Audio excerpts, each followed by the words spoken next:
Final Fantasy has been around for 24 years, and is one of the most popular video game franchises of all time, not including Mario, Zelda, Metroid, or Castlevania.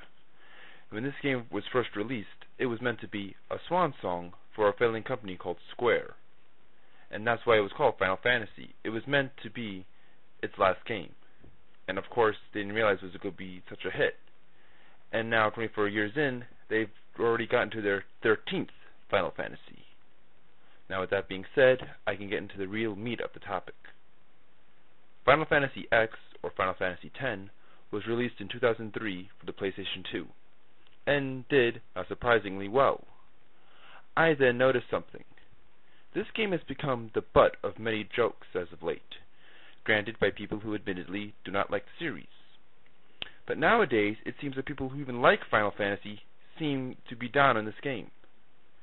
Let's face it, I think it's got a bad rap.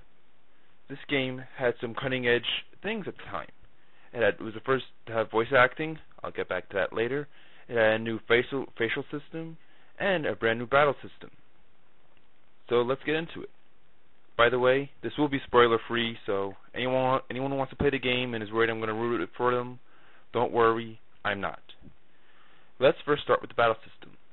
Unlike in other Final Fantasy games, where you might be compelled to only use a handful of characters the entire game, this game requires you to use everyone, because each enemy is weak against certain characters, such as one is good against flying monsters, or one is good against fast ones, and so on.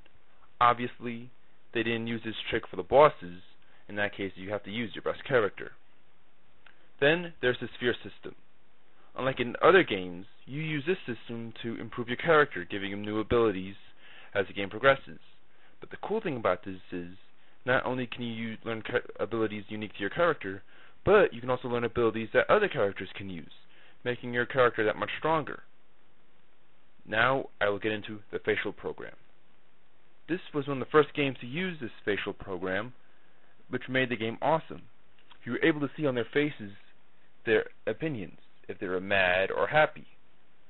Granted, it couldn't always tell, but unlike in other games where we had to figure it out by the voice bot, by the message boards, in this game you could see if they were upset or happy.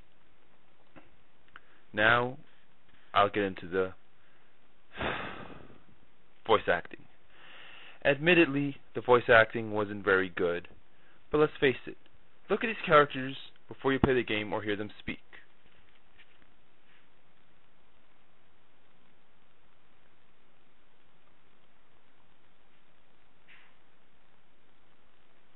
So now when you play the game and you hear the voice acting, it kind of works out if you think about it.